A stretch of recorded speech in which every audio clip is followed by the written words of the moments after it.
Hello everyone, welcome back to Dugout Daily. I'm Charlie and today we have another video.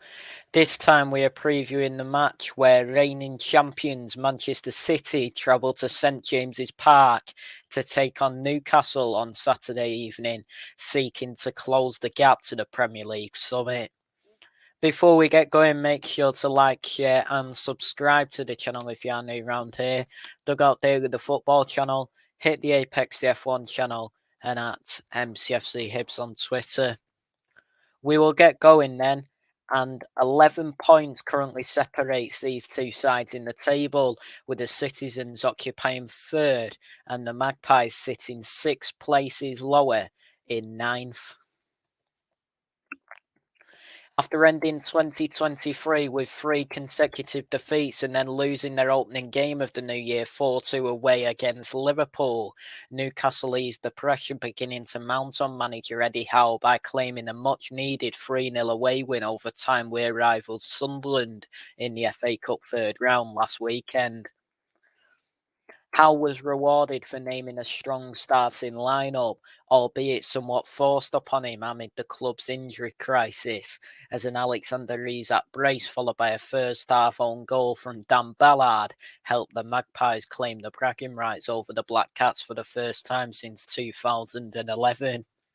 Newcastle will travel to Fulham in the fourth round later this month, but they must first shift their attention to Saturday's contest with Manchester City, whose side who they beat 1-0 in the most recent meeting 4 months ago in the Carabao Cup, courtesy of a second-half strike from Isak. The Magpies' record against the Citizens in the Premier League leaves little to be desired, though, as they've drawn only won one, drawn 5 and lost 26 of the last 32 top flight encounters. Their only triumph during this run being a 2-1 home win in January 2019. Defeat on Saturday would represent Newcastle's 10th of the campaign in the top flight, twice as many as they recorded in the entirety of last season, and they could slip 14 points behind the top 4 if other results go against them, severely hindering their hopes of securing Champions League football for next season. FA Cup holders Manchester City also secured a safe passage through to the fourth round after thrashing Championship outfit Huddersfield 5-0 at the Etihad Stadium last weekend, extending our unbeaten run in all competitions to 8. Kevin De Bruyne stole the headlines after making his long-awaited return from injury, with a playmaker coming off the bench to set up fellow returnee Jeremy Doku for City's 5th goal after a brace from Phil Foden, a strike from Julian Alvarez, and an own goal from Ben Jackson had put the game to bed. Before preparing for a tricky trip to Tottenham in the fourth round later this month, Pep Guardiola's side are tasked with claiming maximum points in front of a fired-up St James's Park faithful this weekend as they endeavour to close the 5-point gap that currently separates them from Premier League leaders Liverpool, who have played a game more. Following a challenging period towards the end of 2023, world champions Manchester City have since turned our fortunes around in impressive fashion in recent weeks, winning each of our last 5 games in all competitions by an aggregate score of 17-1.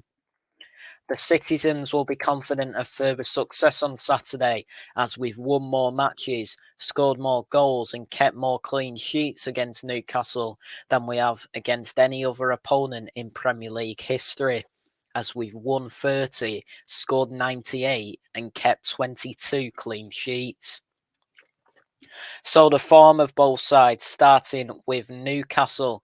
In their last 6 games in this competition in the Premier League, they lost 2 in a row against Everton and Spurs away from home. They then won against Fulham at St James's Park and have since lost 3 in a row in the Premier League. One at Luton, 1-0, and then lost at home to Nottingham Forest and a 4-2 loss at Anfield against Liverpool. In all competitions, it's not much better for Newcastle, as they've only won 2 of their last 6 in all competitions, with that 3-0 win against Fulham previously mentioned.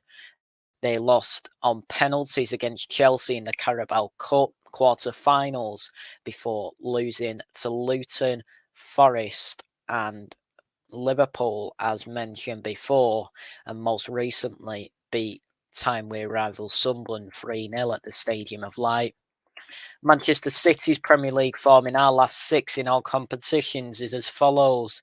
We drew against Spurs at home 3-3 and then lost to Aston Villa away from home 1-0. Since then, we've been to Kenilworth Road and won 2-1, drew at home against Crystal Palace and won 2 in a row against Everton away from home and Sheffield United at home. Our form in our last 6 in all competitions is a lot better, as we've won 5 and drew 1, with that aforementioned 2-2 draw against Crystal Palace being the draw. We've since won 5 in a row against Arawa 3-0, Fluminense 4-0, Everton 3-1, Sheffield United 2-0, and Huddersfield 5-0. So the team news then. Newcastle midfielder Joe Willock's believed to be behind schedule in his recovery from an Achilles injury and remains sidelined along with Callum Wilson, Matt Targett, who both have hamstring injuries, Nick Pope and Jacob Murphy, who both have shoulder injuries, John Harvey Barnes with a foot injury, Elliot Anderson with a back injury, and Javi Manquillo with a groin injury. Joe Linton's all but certain to be ruled out after sustaining a thigh problem against Sunderland, so 17-year-old Lewis Miley could deputise in midfield alongside Bruno Guimaraes and Sean Longstaff. Fabian Schär extended his Newcastle contract earlier this week, and he's expected to continue in the back four alongside ex-Manchester City man Kieran Trippier, Sven Botman and Dan Burn, while a front three of Isak, Miguel Almiron and Anthony Gordon set to remain intact. As for Manchester City, John Stones with an ankle injury remains sidelined, while Erling Haaland with a foot injury, Manuel Akanji with a knee injury, Bernardo Silva and Calvin Phillips, who were both ill, will all be assessed ahead of kick-off.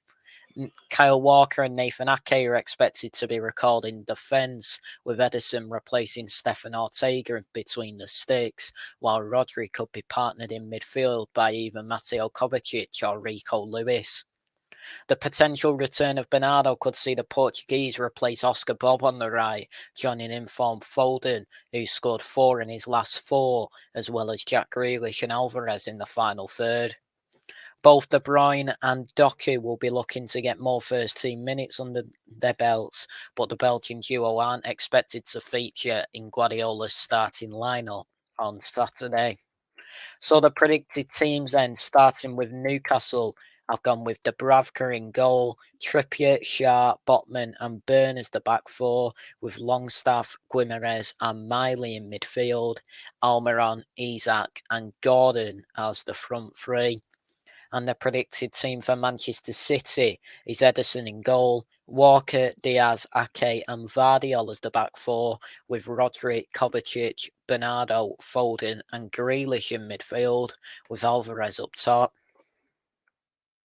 Newcastle can ill afford to drop too many more Premier League points if they wish to remain in contention for the European spots, having already beaten Manchester City on home soil this season and pushed them all the way in a 1-0 top-flight loss at the Etihad back in August. They cannot be written off in front of a raucous atmosphere at St James's Park. However, the citizens appear to have rediscovered our groove at the right time and have key players returning from injury. Taking that into account, as well as our exceptional record against the Magpies, I believe that the champions will find a way to claim maximum points on Saturday. So I predict this game will finish Newcastle 1, Manchester City 2. So that is it for this video then. Everybody, thank you all so much for watching. Please like, share and subscribe to the channel if you are new around here. Dugout Daily, the football channel. Hit the Apex, the F1 channel. And at MCFC Hibs on Twitter. Everybody, thank you all so much for watching. And we'll speak to you all soon. Take care and goodbye for now.